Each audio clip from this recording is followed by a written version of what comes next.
Hey, what's up everyone? It's me, Kyle, and welcome to my vlog. It's been a while bago nakapag-vlog ulit. And for today's video guys, tulungan nyo ako mag-pack ng mga gamit na gagdalin ko sa Thailand because we will be traveling for holidays this coming Songkran. See you all there guys. So we will be there by April 9th and we will be staying in Thailand for 2 weeks. So, kailangan mag-pack ng medyo madaming gamit. And we will be there not just to explore the city and also to enjoy the holidays, but also we will be participating dun sa mga events na ganap doon sa Thailand. So, medyo madaming ganap ngayon because it's holidays. And if you will just explore the TikToks and other social medias, makikita mo talaga yung mga different activities wherein pwede kang sumali dun sa lahat ng events na yon. It's just a matter of money and time syempre. Kasi not everybody taking the leave unless meron ka talaga mga businesses and you are able to join sa mga ganong event kasi wala kang hinahabol na trabaho and wala kang babalikan na trabaho. So for us, I'm on leave for about 1 month and I started already last April 1st. So my leave is until 30. So okay pa rin naman kasi I'll be there for 2 weeks. We will be flying by Thursday, this coming April 9, up to April 21. So it's a long holidays. I'm with my friends. And ayun, so medyo marami-raming gamit na kailangan namin i-prepare. Actually, I already started packing my things, which is the costumes that we will be wearing on the event. And I wish I can do some video also for you to see and to get some informations dun sa mga event na sinasabi ko sa inyo. And hopefully by your next travel is sana maka-join din kayo. So let's start kasi I'm going to pack first my one luggage na medyo malaki. So I just bought this one I think 2 days back. Bumili lang ako ng additional luggage kasi kulang yung luggage na meron ako. So simulan na natin. Let's go! So, ito yung nabiling luggage ko guys, last 2 days back. It's Delcy na pwedeng makapaglagay ng 30 kg as per dun sa seller na nagbebenta na to. It's very lightweight and I think it's durable naman siya. And the price na nabili ko is 399. So, it's okay na din compared dun sa mga other brands. Kasi yung isang luggage ko na malaki, which is dun lang namin ilalagay yung costume na gagamitin namin kasi hindi talaga siya pwedeng ma-overpress kasi masisira yung form ng costume. So, dun sa isang luggage na may ganito, kailangan ilagay lang namin din yung costume namin. And the rest is yung mga gamit namin, kailangan namin i-separate. So, kumuha ko ng additional luggage for me to put all my things na gagamitin doon kasi yung event naman is for like 2 weeks din yung a-attendan namin. So kailangan talaga namin ng different OOTDs and mga outfits, and kung kukulangin man kami siguro doon na lang din kami bibili. So let's start packing na. There you go.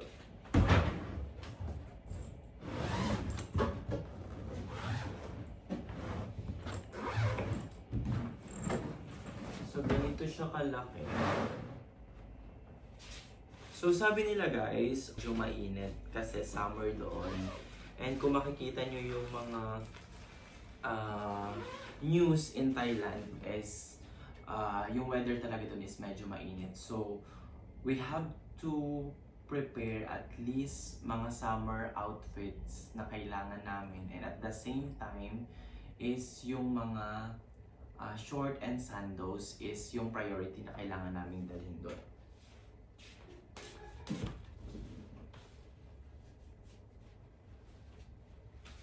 So I have here, ito yung mga gagamitin namin na gagamitin ko na shorts. Nagdala ako ng whites para dun sa basaan. Mag-white na lang siguro ako at least kahit pa paano medyo sexy tayo that night. Sexy! So medyo madami-dami akong shorts na nila. 1, 2, 3. This is then 4.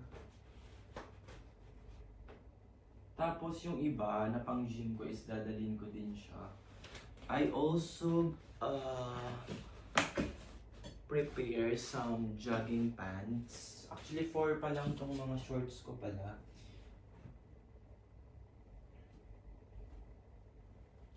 4, and I have also this 5.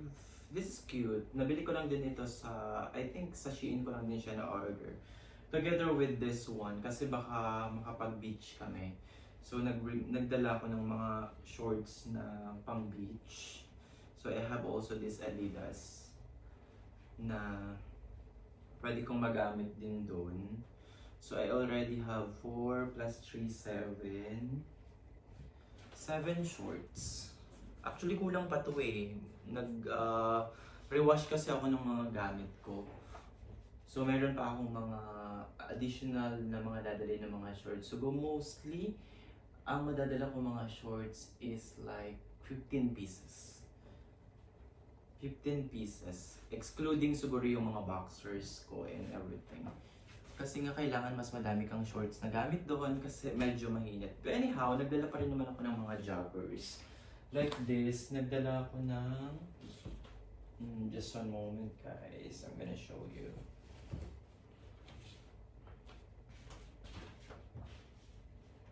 Also this one pala. I'm gonna wear this one on the event. It's cute. It's a leather shorts na medyo sexy style din siya. So, yun ang kailangan daw dun eh.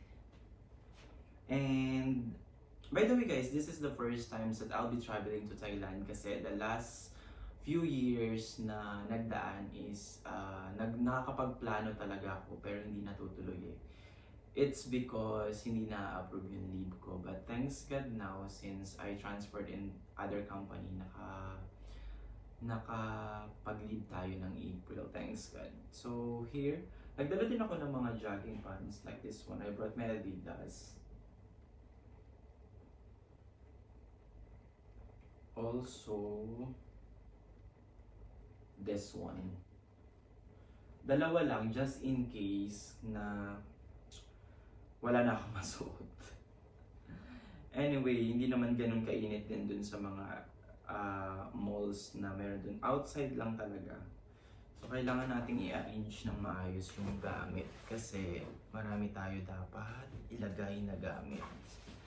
Kaya dapat properly arrange siya dun sa luggage namin. Ganun dapat pag nagta-travel guys. Kailangan siksik yung gamit nyo and at the same time, wala kayong makalimutan dun sa mga gamit na dadalhin nyo kasi it's very important. Nagdala din ako ng jeans, few, kasi minsan may mga dinner kami na na-attendan. Nagdala ako ng white jeans, eto.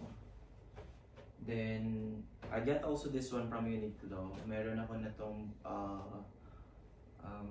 it's a barrel pants na meron ako nitong black as well. Sobrang ganda nito guys. Pag may mga dinner, gano'n, nagagamit ko to siya. Or halimbawa, rugged style lang, streetwears, pwede din. So, itupin natin siya ng maayos. Actually, mapaplansyahin ko rin naman to dun. Pero gusto ko kasi properly pulled siya pag nasa luggage eh. I'm not sure kung everybody is like that. Pero gusto ko talaga yung ayos na ayos siya. Ganun ako. I just don't know sa others na kung paano sila nagpapak. Kasi yung iba, pinipiling ko minamaximize nila yung space. So, they are trying to make the clothes smaller. This is the black one. I like also this one. I might use this one dun sa yung kung napapanood nyo sa TikTok, yung Thailand, yung nagre-rent lang sila ng mga accessories for the upper and they're just wearing their own pants. Tapos gumagawa sila ng mga reels. na ang background nila is yung temple. So, we will be going there as well. So, baka ito yung gamitin ko dun. I'm so excited kasi kasama ko yung mga kaibigan ko. And hopefully mag-enjoy kami. And kayo din, if you are going to travel there, sana magkita-kita tayo doon. And ayun, meet new friends. So, nagdala din ako ng mga konting t-shirts. Mostly yung mga baon ko is from Uniqlo, this one.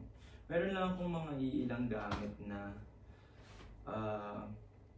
binili talaga, like yung mga panlakad ko here sa Dubai, na dala-dala ko din, like yung mga clothes ko from Given Movements, gano'n. Pero it's just a basic din na pwede mong dalhin to travel. Ganun, kasi hindi naman ako ma-brand na tao, guys. As long as it fits me well, and that's fine.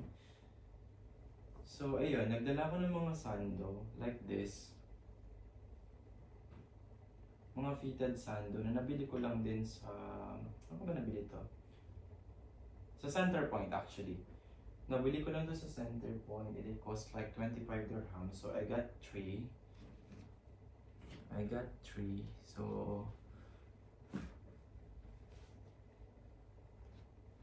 Kasi magagamit talaga naman ito dun eh. And at the same time, bukod dito, dadalhin ko din yung mga top tank ko na sando for the gym.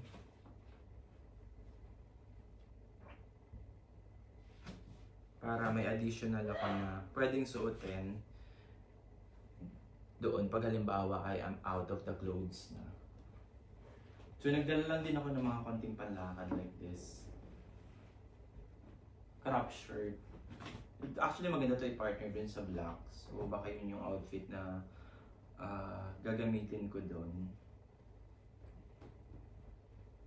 Sobrang dami ko pang kailangang asikasuhin, especially may mga bagay pa ako na kailangan bilhin dun sa groceries. Anyway, madali na lang naman yun. I'm just preparing kasi I'll be having an activities also outside. Like, it's wedding ng sister ko kasi before kami na pumunta ng Thailand. So, ayun. 8 by 8, it's my sister's wedding. So, I have to consider my time also. Kailangan ko siyang puntahan doon. And yeah. So kayo guys, if you are traveling to Thailand, sana magkita-kita tayo dun, no? I hope madaming ma-reach out tong videos na to. And at least pag nagpunta tayo ng Thailand is magkita-kita tayo dun. Masaya kaya yung magkaroon ka ng mga bagong friends. Siyempre, that's the happiest part na magkakaroon ka ng mga bagong friends, especially your kabayans and other nationality as well. I'm welcome naman sa other nationality to engage kasi in different nationality naman everybody is meron talagang makikilala kang mga hindi magaganda yung attitude, but at the same time makikilala mo pa din yung ibang tao na may magandang attitude, right? Agree kayo din, right?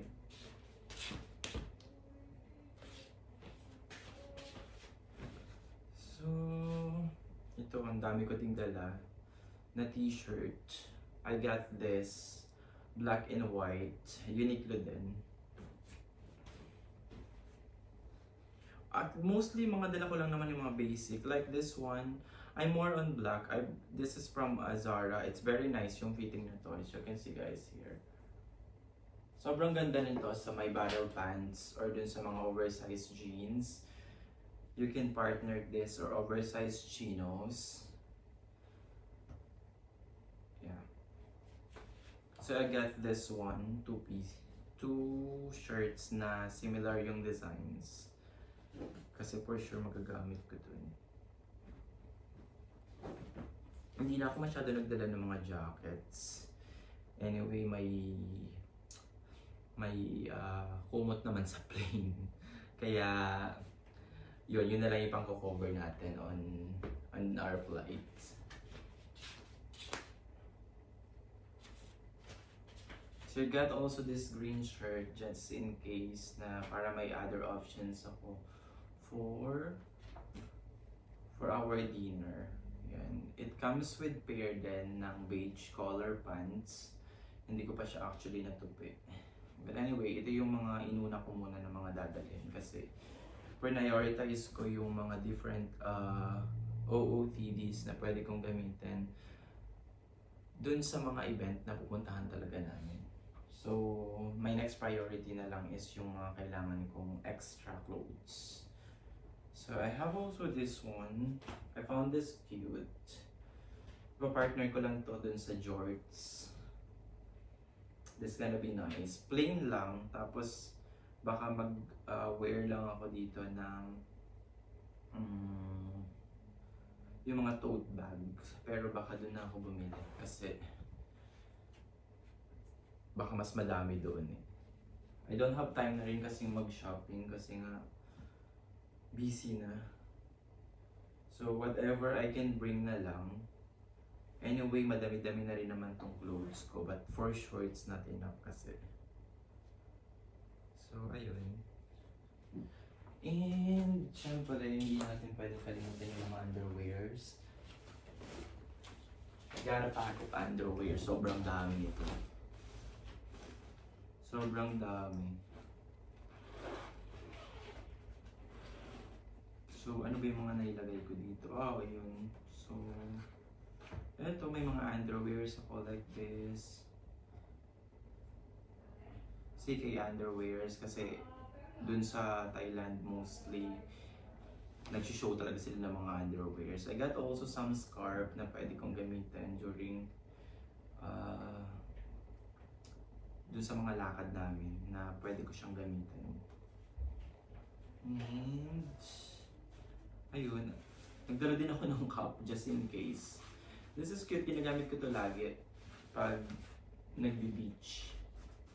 Yeah, this is so cute. Pag halimbawa, pag-beach, ganda nito. Lagi ko itong ginagamit. I found it cute, kaya dinala ko since hindi naman siya mabigat. And very portable naman siya, natutupi ko naman. Also, nagdala ko ng mga socks, madaming socks din.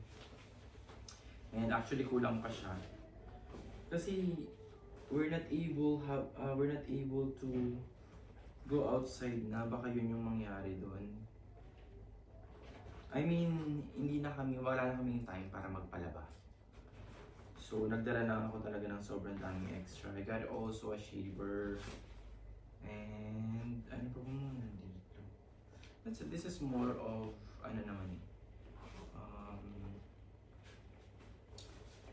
underwears. Na pwede kong gamitin. So when you are traveling guys, it's nice din, halimbawa magkaroon kayo ng mga organizer for you to see kung ano talaga yung mga needs mo. Like this. I always have this organizer pag nagda-travel or kung saan ako pumupunta. Para madali kong makita kung ano yung kailangan ko. So let's put it here. Then, nagdala ko ng sobrang daming sunglasses. Sobrang dami na, sobrang dami. I got like, how many sunglasses I have? So I have one. This one. Here. Cute to. Sobrang lightweight. And pwede mo siyang gamitin sa party. Kasi sa party guys, kung makikita nyo lang talaga yung mga parties na meron din sa Thailand, they have very nice production. It's just that medyo masakit sa mata yung mga lights because it's LED. I have also this one, which is very cute. Isa to sa mga favorite ko. I got this one from CK. Actually, that one was also CK. But this is one of my favorites. And I have also this black one.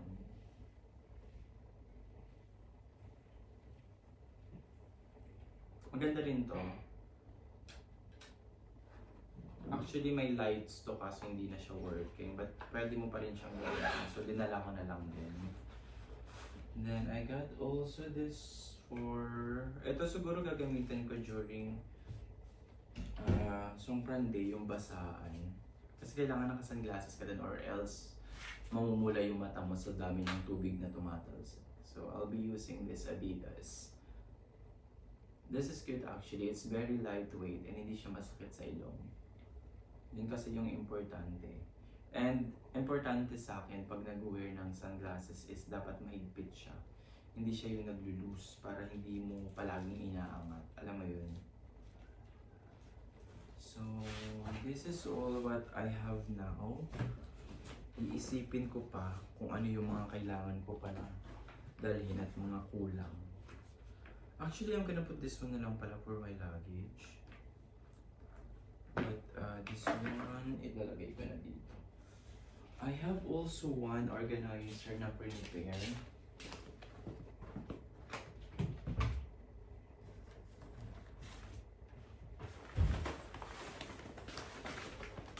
This one. See, naka-organizer talaga siya. Para alam ko at saka para mas madali kong makita eh.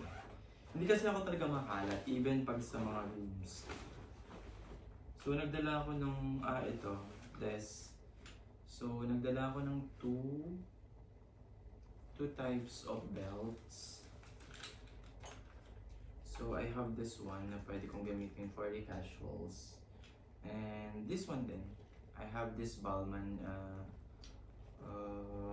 belts na pwede ko din gamitin sa casual. Kasi ito medyo formal kasi siya. So, usually gagamitin ko ito sa mga dinner namin. Depende sa outfit. Anyway, pwede naman tayo mag-mix and match. It's up to you guys kung paano nyo i-manage yung outfit nyo. As long as you are always comfortable, that's the important thing. So, nagdala din ako ng small blower, even na meron naman dun sa hotel. Pero usually kasi dun sa mga hotel na napupuntahan namin is medyo mahina yung blower. And for me, blower is life kasi hindi ako nagsusuklay eh. Ito talaga yung ginagamit ko to fix my hair. So, ayun. Yeah, there. Also, nagdala ako ng mga belt bags ko na pwede kong gamitin. This is from Lululemon. Gagamitin ko siguro to pag halimbawa magmo-mall kami or meron kaming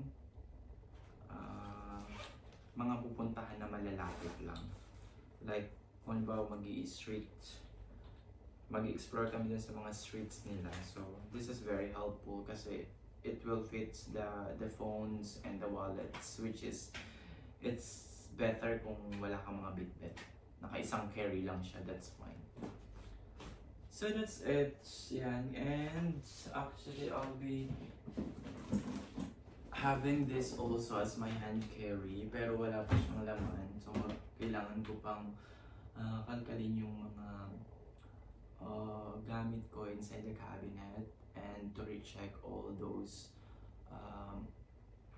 loads na pwede kong gamitin and iba ko pang pwedeng dalhin. Actually, ito pa lang siya. Kailangan ko pang i-fill to. I have also shoes na mga dadalhin, pero I think it would be better kung i-separate ko siya in different luggage kasi hindi naman siya lahat bago. I'm planning to carry like at least 4 shoes para meron akong palitan doon. So, ayun guys, I hope to see you all in Thailand, yung mga pupunta sa Thailand. My name is Kyle, and magkita-kita tayo doon. Just, if you have some Instagram, my name is Kyle Abel Refulia, and we can connect. So, pag nakapag-Thailand na tayo, magkita-kita tayo doon, meet and greet. So, ayun lang guys, and I'll be updating you on my next vlog. And I hope i-support nyo yung pag-vlog ko ulit kasi medyo matagal akong na-stop. So, 1 like, 1 share, and a comments will be help. And dun sa mga sumusuporta sa akin at hindi pa rin tumitigil na mag-support din sa mga vlogs ko. Thank you so much from the bottom of my heart.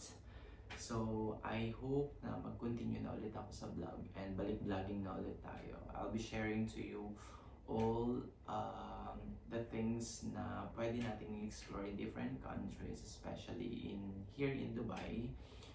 And hopefully magawa ko ulit yun this year. I will try my best to keep you all updated dun sa mga susunod na mga vlogs ko. Again guys, thank you so much for watching.